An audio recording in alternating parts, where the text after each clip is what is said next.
Muy buenas a todos, soy Ismael, profesor de matemáticas en el Centro de Estudios Luis Vives. Y bueno, hoy os traigo una noticia recién salida del horno, y es que a día 17 de octubre, es decir, hoy, en la Comunidad de Madrid, han salido los modelos para la PAU de 2025, y en concreto hoy vamos a ver un poquito por encima cómo ha sido el modelo de 2025 y qué cambios han habido, ¿de acuerdo? Esta corrección la hemos hecho entre todos los profes del centro, hemos puesto en consenso, más o menos, nuestras soluciones y hemos sacado una versión corregida alternativa a la que podéis encontrar en las universidades. Evidentemente, los resultados nos quedan igual, ¿no? Pero para que veáis, y tienen también además un poquito de más explicación, ¿de acuerdo? Bueno, lo primero, ¿qué ha cambiado respecto del año pasado? Lo más importante es que hoy hemos visto en el modelo que, cómo esos cambios que se han ido informando a lo largo de los días, en las noticias, por ejemplo, o para ser más técnicos, ¿no? En los boletines oficiales del Estado, por ejemplo, bueno, ya vemos cómo se han materializado. Lo primero de todo, ¿vale? Y lo más importante es que se sigue pudiendo elegir, pero con condiciones. Mucho cuidado, con condiciones. Me explico. Ahora tenemos nosotros 4 bloques, ¿vale? Es un solo examen que tiene, digamos, un solo modelo y tiene 4 bloques, es decir, una sola opción con 4 bloques. De esos 4 bloques, en los 3 primeros podemos elegir pregunta, mientras que en el último es una sola pregunta y es obligatoria. Me explico.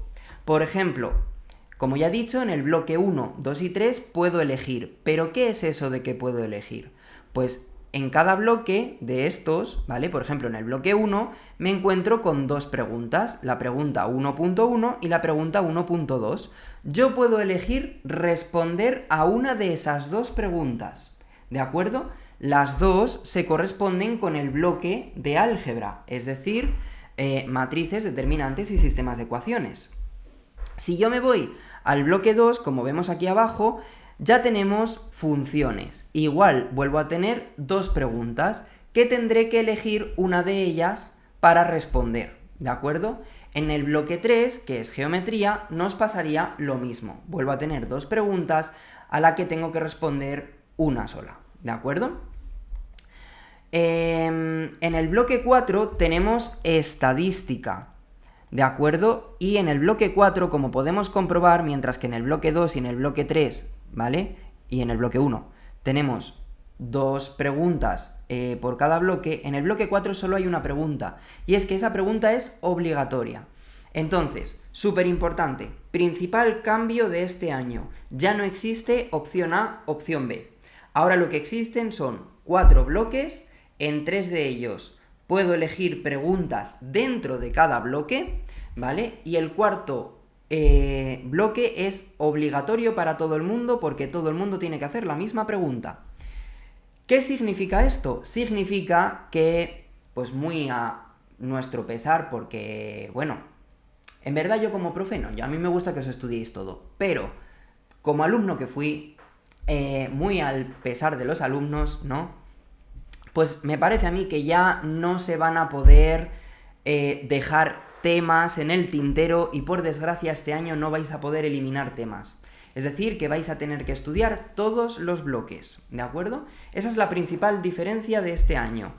Ahora, sí o sí, os va a tocar estudiar todos los bloques, por lo que recomiendo que esos bloques que nos solíamos dejar, algunos de geometría, otros se dejaban el bloque de funciones, pues este año me parece a mí que lo vais a tener que trabajar bien, porque lo vais a tener que hacer sí o sí si queréis llegar a un 10. Vale, dicho esto, pues como si lo comparo con el del año pasado, el año pasado yo tenía, ¿no?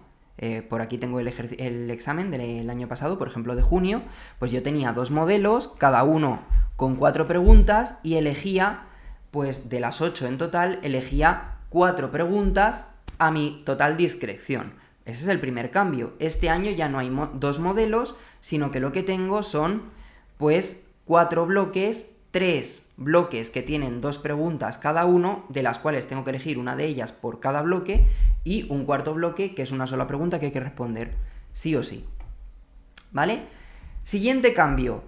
A nivel de dificultad, voy a decir que mis impresiones han sido que la dificultad es más o menos la misma.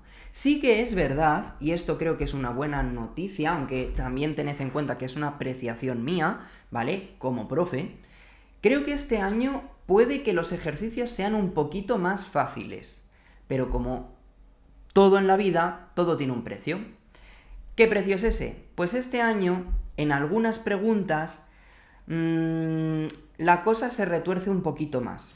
Es decir, sí, son ejercicios fáciles de hacer, pero a lo mejor la solución requiere pensar un poquito, ¿vale? Un poquito más de lo que requería otros años. Tampoco mucho, ¿eh? No es una cosa horrible. De hecho, este año yo creo que el modelo es bastante asequible, ¿de acuerdo? Y si lleváis bien la asignatura, yo creo que lo vais a ver y vais a decir, pues no es tan difícil, ¿de acuerdo? Lo mismo no podíamos decir de otros años, ¿eh? Así que yo sería positivo respecto al examen de junio. Pero como ya digo, esta es mi apreciación, mi opinión, y evidentemente no tenéis ni por qué compartirla, ni tiene por qué ser la verdad absoluta, ¿vale? Pero sí que es verdad que a mí me ha parecido pues un poquito más sencillo que otros años, y eso es un poquito de esperanza, ¿no? Para todos los alumnos de este año. Vale, vamos a entrar en materia y vamos a ir viendo los ejercicios de este modelo, ¿de acuerdo? Vale, en el bloque 1, como ya he dicho, es álgebra. ¿Y qué es lo que me han preguntado? Bueno, pues en la primera pregunta tratamos un poco todo el tema de matrices. Es decir, por ejemplo, me dan dos matrices, A y B, que dependen de un parámetro lambda, y en el apartado A me piden, pues, estudiar si existe algún valor para el que la matriz no tenga inversa. Eso es muy sencillo, ¿vale? Para el que la matriz A por B no tenga inversa. Pues ese ejercicio en cuestión vale medio punto, ese apartado vale medio punto, es muy sencillo, es multiplicar las dos matrices, me queda una matriz 2 por 2, hacemos el determinante, y aquí es donde viene el giro.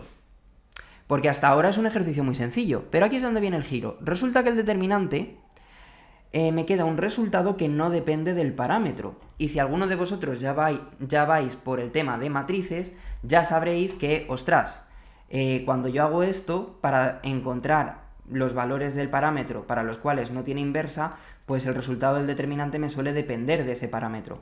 ¿Qué significa que no me dependa de ese parámetro? Pues es la solución más sencilla, pero es tan sencilla que muchas veces no caemos en ella. Pues en este caso, como el resultado del determinante no depende del parámetro, significa que nos va a dar igual qué parámetro pongamos aquí, que el resultado siempre va a ser este. Con lo cual, como el resultado del determinante, pongamos el valor de lambda que pongamos, va a ser siempre menos 1, ese determinante jamás se va a anular y por lo tanto mi matriz siempre va a tener inversa. Con lo cual, da igual qué valor de lambda utilice, que siempre va a tener inversa, ¿vale? No existe ningún valor de lambda para el cual la matriz A por B no tiene inversa, ¿de acuerdo? ¿Qué más? Bueno, luego me piden estudiar el rango de la matriz B por A, igual, muy sencillo, ¿vale? Calculamos la matriz, explicamos. Acordaos, por favor, muy importante explicar las cositas. A lo mejor no hace falta tanto como yo en este ejercicio, pero sí que tenéis que explicar un poquito por qué hacéis las cosas. Pues en este caso calculo el rango y vamos a ir viendo. En este caso calculo el rango por determinantes. Al hacer el determinante 3×3 me sale que vale 0, siempre, independientemente del valor de lambda. Ahí tenemos el siguiente giro. Pues en este caso eso significa que básicamente mi matriz siempre va a tener un rango 2. Y por lo tanto, bueno, un rango 2 o un rango 1. Y por lo tanto, rango 3 jamás, ¿vale? Así que tengo que estudiar un determinante más chiquitito, un menor asociado a ese determinante, y me doy cuenta de que hay uno de ellos en concreto que solamente se anula si toma valores complejos. El problema es que nosotros, para este examen, no tenemos que ver valores complejos, por lo tanto tratamos siempre con valores reales. ¿Eso qué quiere decir? Quiere decir que para nuestro caso vamos a considerar que este determinante menor, para los valores que pudiera tomar lambda, jamás va a poderse anular. Como ya existe un determinante 2×2 que no se va a poder anular, pues automáticamente el rango de esta matriz va a ser 2. Y ya está. En el apartado C me dan de nuevo una combinación con mis dos matrices del enunciado, en concreto solamente con la A, y me piden que discuta este sistema de ecuaciones, ¿de acuerdo? Para un valor determinado del parámetro. Pues igual que antes, montamos nuestro sistema de ecuaciones, y aunque por lo general sería lo más normal estudiarlo por determinantes, yo recomiendo aquí que le demos una oportunidad a Gauss. Sí, lo sé, yo también lo he dicho, sí. Gauss, ¿de acuerdo? Es que lo pienso porque a mí tampoco cuando yo era estudiante me gustaba el método de Gauss, pero como ya hemos dicho este año, son ejercicios sencillos, pero quieren como que les demos una vueltecita más. Entonces, los que han hecho la EBAU ya saben que nosotros vamos a ir a piñón fijo con determinantes. Y han dicho, pues vamos a poner uno que haciéndolo por Gauss va a ser más fácil. Pues justamente eso es lo que pasa aquí. Si yo monto mi sistema de ecuaciones, monto la matriz de coeficientes ampliada y busco la matriz escalonada por Gauss, me encuentro una relación súper sencilla, que es 0 es igual a 2a menos a cuadrado, de la que puedo discutir si mi sistema es compatible determinado o compatible indeterminado. ¿De acuerdo? Estoy yendo rápido porque solamente estoy repasando este modelo, ¿verdad? Pero si queréis ver la resolución detallada, pues no os podéis olvidar de visitar nuestra página, ¿de acuerdo? Que en este caso es, pues, luisvives.es, y ¿dónde vais a encontrar este modelo? Pues o bien en nuestro blog os aparecerá un post sobre modelos de PAU Madrid 2025 corregidos, o bien en recursos, en exámenes resueltos, y si no está en exámenes resueltos, en modelos de examen, ¿de acuerdo? Donde tenemos nosotros aquí, pues para EBAU PAU está en proceso de subida ahora mismo, así que para el momento en el que vosotros estéis viendo este vídeo ya estará perfectamente disponible, ¿de acuerdo? Bueno, hecha esta pausa, vamos a seguir un poquito. La siguiente pregunta del bloque 1, es decir, en el bloque 1 yo tendría que responder o a estas preguntas que he resuelto ahora, o bien a la siguiente. Es el típico problema en el que yo tengo que montar mi sistema de ecuaciones, casi siempre suele ser un sistema compatible determinado, aunque, como yo digo aquí mismo, es conveniente que lo comprobemos, pero bueno, si no lo hacéis porque no os da tiempo, tampoco va a pasar nada, porque en el 99,99% de los casos os van a poner un sistema compatible determinado. Lo resolvemos eligiendo el método que queramos. Yo he elegido Cramer, por ejemplo, y en este caso me piden, me dicen que tengo unas cuantas garrafas de tamaño grande, mediano y pequeño, y me dicen la capacidad de cada garrafa. Me dicen además también que hay un aljibe, que es como una especie de recipiente donde se puede almacenar agua, ¿de acuerdo? Y me dicen que el aljibe se llena bien con 14 garrafas pequeñas y 6 medianas, o 5 medianas y 5 grandes, ¿vale? Pues nosotros en este caso lo que vamos a hacer es, primero, calcular cuántos... primero podemos calcular... primero que nos piden es calcular la capacidad de cada tipo de garrafa. Perdonad, un lapsus. En este caso, simplemente cuántos litros tiene la garrafa grande, mediana, pequeña. Resolvemos el sistema, lo encontramos. ¿Cómo calculamos la capacidad total del aljibe? Que es lo que me piden como segunda pregunta. Ahí es donde está el giro en esta pregunta. Me piden un poquito más, ¿de acuerdo? Pues en este caso simplemente es con la relación esta que me han dicho de... tengo 14 garrafas pequeñas y 6 medianas, pues multiplico 14 por la capacidad de una garrafa pequeña y 6 por la capacidad de una garrafa mediana, y me da el resultado, 340 litros. Ya está. Vamos con el bloque 2. En el bloque 2 nosotros tenemos ejercicios de análisis de funciones, los clasicotes, ¿vale? Y además os voy a... yo creo que a mi parecer, ¿vale? De nuevo, totalmente opinión personal de profe de mates, creo que estos ejercicios son más sencillos que los ejercicios que solían caer en EBAUs anteriores, ¿vale? Comparándolo con las EBAUs de los últimos 3-4 años, creo que estos ejercicios de funciones son relativamente más sencillos, ¿vale? Por ejemplo, en este ejercicio me dan una función a trozos, súper importante si estáis en segundo de bachillerato. Si no habéis llegado todavía a funciones, no pasa nada. Si estáis por funciones, aseguraos que para junio nos hemos aprendido a hacer funciones a trozos. Lo sé, cuestan. A mí también me costaron en su momento. Pero tenemos que aprender en algún momento. Entonces, es súper importante, ¿de acuerdo? Me piden estudiar la continuidad. Evidentemente, si me piden la continuidad, primero tendré que hablar siempre del dominio, por favor, ¿de acuerdo? Aunque no os lo digan, hablad siempre del dominio. Encontramos que la función es continua en todos los reales en este caso, con el método de comparar cuánto vale la función en el punto en cuestión problemático, que en nuestro caso era solamente el 2, por ser un punto de salto en una función a trozos, y pues nada, simplemente aplicamos el método común de comparar los límites laterales con la función, y como me sale todo igual, pues mi función es continua. Luego, ¿qué más me piden? Me piden encontrar los extremos relativos de la función. Pues para eso primero encontraré la derivada, ¿de acuerdo? Uy, esa x se ha quedado ahí arriba, pero imaginemos que es f' de x. Calculo primero la derivada y luego analizando... ojo, mucho cuidado. Luego analizando cada rama dentro de este intervalo, y eso significa que, pues, si mi intervalo es del 1 al 3 y esta rama llega hasta el 2, pues esta rama la estudiaré del 1 al 2, y esta de aquí la estudiaré del 2 al 3 en este caso, ¿vale? Estudiando cada rama me voy a dar cuenta de que, pues, esta función no tiene ningún valor que se anule en esa región, esta función tampoco, y lo único que va a pasar es que hay un cambio en la monotonía, porque esta función es la derivada de esta función, ¿no? O sea, la derivada de la función que me dan, que es esto, es negativa en ese intervalo, y la otra es positiva en el intervalo correspondiente.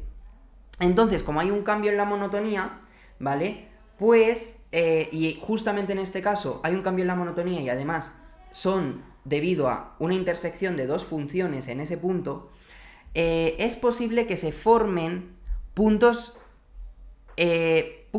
especiales, ¿de acuerdo? Puntos especiales. A esos puntos especiales les podemos llamar de muchas maneras, ¿vale? Hay muchos tipos, no he evaluado concretamente qué tipo de punto especial es, porque no nos lo van a pedir en este examen, porque no entra dentro del temario, ¿de acuerdo? Pero por poner un ejemplo podría ser, no sé, un punto anguloso, un punto de retorno, podría ser cualquiera de ellos, no me he parado a comprobar cuál es, ¿de acuerdo? Existen muchos más, podría ser otro. ¿Y qué ocurre? Bueno, pues que según algunos autores, a pesar de que la derivada no se anula en ningún punto dentro de ese intervalo, justamente en 2, como ocurre ese cambio de monotonía, justamente debido a dos funciones, a la intersección de dos funciones, es posible que ese punto especial, según algunos autores, se pueda considerar como mínimo, ¿de acuerdo?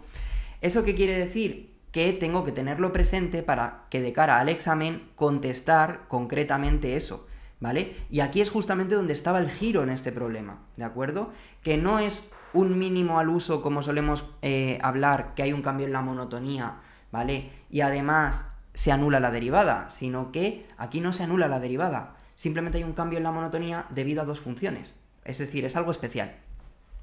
Vale, luego me piden una integral evaluando la función en el mismo intervalo de 1 a 3, y mucho cuidado, porque como es una función a trozos, pues tengo que tener en cuenta que el cambio, el salto de una rama a otra está en 2. Por lo tanto, esa función, esa integral de 1 a 3 la tendré que separar en la integral de la primera rama de 1 a 2 y la integral de la segunda rama de 2 a 3, ¿de acuerdo? Es una integral, son integrales bastante básicas, de hecho son integrales elementales, inmediatas, ¿vale? Y yo creo que no tendríais ningún problema no vais a tener ningún problema en resolver este tipo de integrales, ¿de acuerdo? Son, ya digo, son inmediatas. El segundo ejercicio del bloque 2 es una función, que en concreto es una función trigonométrica, que ya de por sí pues eran un poco raras en general antes, pero bueno, nos han colado una este año, así que yo las llevaría fuertes de cara a junio, es mi consejo. Me piden primero, pues nada, un pequeño ejercicio de pensar, de relacionar bien qué es la paridad de la función, que es una función compuesta con x y f de x. En este caso, como yo sé que el f de x es un seno, ¿vale? Pues yo ya sé que por definición el seno es una función impar. Y además la he compuesto con x, ¿vale? Dentro de lo que es el argumento de esta función de fuera, la he compuesto con x, que es otra función impar. Entonces, básicamente, impar con impar va a quedarme función par, ¿vale? Lo podemos razonar así, o simplemente podemos hacer como yo lo he hecho aquí, que lo he razonado, o también lo he descubierto matemáticamente. Simplemente he sustituido menos x donde tocaba, y con la relación de arriba encontramos que me queda f de x, que es lo mismo que la función que me habían dicho al principio. Y como g de menos x es igual a g de x, ya sabemos que es una función par, ¿de acuerdo? Luego tenemos un límite, que simplemente resolviendo por L'Hopital es bastante directo y sencillo y no hay ningún problema. Y tenemos también una integral, que en este caso es la integral de x por esta función seno. Es una integral que no es inmediata, pero es una integral muy clásica, porque es un polinomio por una función trigonométrica. Imagino que muchos de vosotros todavía no habréis llegado a funciones. No os preocupéis, veréis que esto es de los primeros casos que os enseñan de integrales avanzados, ¿de acuerdo? Es una integral bastante convencional. Aunque la veis aquí que queda 4 partido de pi cuadrado, veréis que es muy sencilla, ¿vale? Con el tiempo, dadle tiempo, porque ahora estamos en octubre, y si veis este vídeo ahora mismo estaréis diciendo en plan, ¡buah, sí, fácil para ti que eres profe! A ver, en parte sí, evidentemente, no voy a negar la realidad, pero sí que creo que con un poquito de práctica os puede parecer fácil a vosotros también. Vale, luego en el bloque 3... tengo ejercicios de geometría, un ejercicio bastante sencillo y bastante rutinario, en el que, pues nada, me dan 2 puntos, me dan una recta, y me piden simplemente una ecuación del plano respecto de los cuales A y B son simétricos, ¿vale? Es algo muy rutinario, muy sencillo, simplemente, pues como me dan 2 puntos, puedo calcular el vector que los une, ese será el vector perpendicular a mi plano, y ya sé que el punto medio pertenecerá al plano. Teniendo el vector normal al plano y el punto, sustituyendo las coordenadas del vector normal como A, B y C, y luego sustituyendo X y Z por las coordenadas del punto medio para encontrar la D, puedo encontrar fácilmente el resultado del plano final. Ya está, ¿de acuerdo? Es un ejercicio, como ya digo, en clase lo veréis 1001 veces, ¿vale? ¿Qué me piden después? Encontrar la ecuación que contiene la recta R y pasa por el punto B. Pues muy sencillo, como el punto B no está dentro de la recta R, yo para construir un plano necesito 2 vectores y un punto. ¿Cómo encuentro el segundo vector? Pues el segundo vector simplemente será el vector que una el punto de mi recta con el punto B.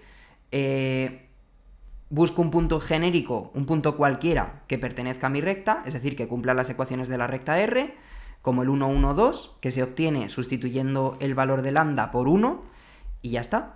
Y el producto vectorial de v por vp me va a dar el vector normal al plano. Chimpún, terminado. Tenemos el vector normal, tenemos un punto, misma situación que en el apartado, lo mismo exactamente que había que hacer en el apartado A, básicamente. Y luego, por último, en el apartado C, que me piden una recta paralela a R, que en este caso ya sabemos que si me dan una recta paralela a R, que R es la recta que ellos me dan, que es esta. Pues si son paralelas, tendrán el mismo vector, o un vector proporcional, con lo cual puedo tomar el mismo vector, puedo tomar el punto que ellos me dicen por el que pasa esta recta paralela, y monto unas paramétricas y ya he terminado. O sea, es un ejercicio súper rápido. La pregunta 3.2 para mí creo que es la difícil del examen. ¿Por qué? Tiene su enjundia, sobre todo el apartado B. El apartado B puede llegar a ser difícil de ver. Entonces, en este caso, en el primer me dan 3 planos, me piden determinar el ángulo que forman los planos 2 a 2, y eso es súper fácil de encontrar. ¿Por qué? Nosotros simplemente podemos realizar los productos escalares, ¿de acuerdo? Puedo realizar los productos escalares de los vectores normales a mis planos, y me voy a dar cuenta de que los productos escalares dan 0, ¿de acuerdo? Importante porque me acabo de dar cuenta aquí que he puesto los productos vectoriales. Esto evidentemente cuando lo subamos estará corregido, ¿de acuerdo? Así que vamos a poner un ejemplo para que lo veáis. A ver si tengo por aquí yo Word. Y lo vamos a hacer en el momento, en directo, no pasa nada. Hombre, no quiero yo que os quedéis... Evidentemente, como lo hemos corregido y hemos ido muy rápido sobre la marcha al transcribir, queríamos tener cuanto antes, ¿no? Noticias para vosotros, pues evidentemente alguna cosita se nos puede colar. Pero siempre, siempre, siempre nosotros lo corregimos y cuando tú lo estás viendo en la plataforma, en nuestra página web, esto ya va a estar corregido. Pero básicamente, en lugar de utilizar este, ¿vale? Este es el producto vectorial, pues en lugar de poner una cruz, quería haber puesto esto, un puntito, ¿de acuerdo? Entonces, simplemente tened en cuenta eso, que yo aquí, a la hora de escribir, he escrito la cruz, pero quería haber escrito un puntito, ¿vale? Porque lo que me he encontrado es que precisamente son ortogonales, es decir, forman 90 grados entre sí, por lo tanto su producto escalar, el del puntito, da 0, ¿de acuerdo? Vale, pues ya he encontrado los ángulos. Me he dado cuenta de que uno da 0, la otra combinación también da 0, y por lo tanto la combinación de ambos también dará 0. Tengo la suerte de que justamente me dan un punto por hacer 3 multiplicaciones que dan 0. Súper fácil, ya está, ya lo he terminado. Ahora el apartado B sí que da guerra. Porque el apartado B me piden determinar el punto P en el espacio del que se sabe de su proyección ortogonal sobre un plano es esta, su proyección ortogonal sobre el otro plano es esta, y también determinar la proyección ortogonal sobre el tercer plano. ¿Cómo encontramos eso? Vale, la proyección ortogonal de un punto sobre un plano es muy sencilla. La idea es que nosotros tenemos un plano. Si yo tengo un punto, su proyección ortogonal es su sombra, es decir, la línea recta desde ese punto.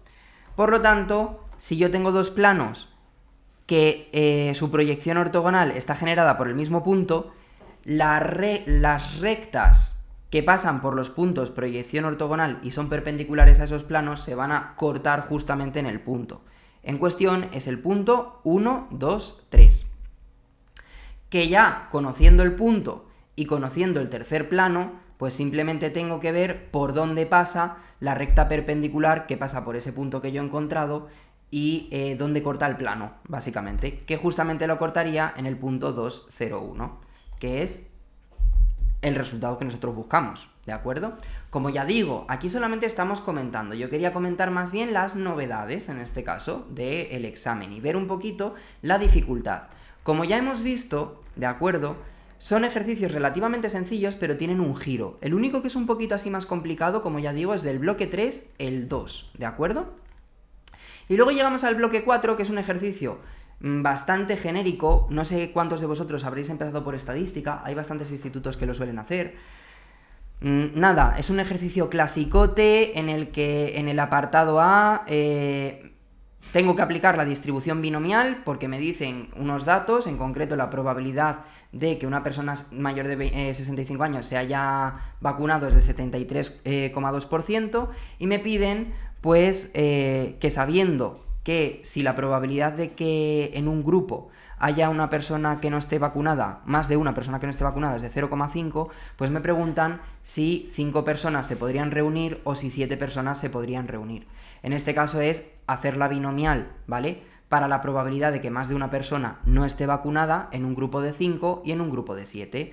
Encontramos que para el grupo de 5, pues la probabilidad está por debajo de la que nos han puesto como norma, con lo cual sí se podrían reunir, pero en este caso, en la de 7, si se reúnen 7 personas, la probabilidad de que alguien, más de una persona, no se haya vacunado es muy alta, mucho más alta que el límite que nos han establecido legalmente según el enunciado, con lo cual no se podrían reunir. ¿Qué pasa? Que ahora en el apartado B es un ejercicio súper clásico de aproximación de distribución binomial a distribución normal. Ya lo veréis, no os preocupéis, estamos en octubre. En el que, ¿cómo sé yo que tengo que aproximar de binomial a normal? Muy fácil. Una binomial con 500 personas es inviable de hacer en un examen. Así que eso ya me tiene que dar a mí una pista de que igual tendría que hacer la aproximación, ¿de acuerdo? Si tengo dudas, no pasa nada, puedo aplicar la definición del teorema de Moivre-Laplace, es decir, básicamente tengo 500 personas, probabilidades, etcétera, veo que se cumplen todos los límites que me piden a mí, y por lo tanto puedo aproximar de binomial a normal, transformando y consiguiendo la media como es a partir de esta fórmula del enunciado y la sigma a partir de esta otra fórmula, ¿de acuerdo? Cuidado, he dicho fórmula del enunciado, pero en realidad lo que quiero decir es fórmula que podemos calcular con los datos del enunciado. Y nada, ya simplemente sería, pues, acordarme de que a la hora de pasar de binomial a normal tengo que aplicar la corrección de Yates, ¿de acuerdo? Tipificamos y con nuestra tabla de la distribución normal que nos darán en el examen, resolvemos. No hay ningún problema. Vale, entonces, esto sería un poquito el examen. Como vemos, es mucho más corto que otros años. Tiene menos preguntas. Al final tiene menos preguntas porque tenemos menos optatividad, ¿de acuerdo? De hecho, es más, de lo que yo me quedaría en claro es que este modelo tiene dos cosas muy importantes. La primera, que el nivel de dificultad de las preguntas en sí, a nivel de ejecución, es decir, de operaciones, ha bajado un poquito. Pero sí que es verdad que tiene muchos giritos, que son giritos de teoría que deberíais saber, pero que muchas veces se nos pueden atragantar. Y también lo segundo que tendríamos que saber es, pues eso, que este año sí o sí nos tenemos que estudiar todos los bloques, porque ya no puedo hacer la mítica de los últimos 4 años de, pues como puedo elegir de la opción A y de la opción B, pues me salto funciones y voy solamente con álgebra, y me hago los 2 de álgebra y me hago los 2 de probabilidad. Ya no se puede hacer eso. Este año, de los 2 de álgebra hay que elegir uno. De los 2 de funciones hay que elegir uno. De los 2 de geometría hay que elegir uno. Y del de probabilidad no hay que elegir porque no se puede. Hay que hacer el que te dan. Y ya está. Con lo cual, pierdo posibilidades de elección. ¿De acuerdo? Sí que es verdad que se recupera en cierto modo lo que hacíamos en PAU, pero la PAU, no de este año, sino la PAU, pues que había en 2015, 2014, etc.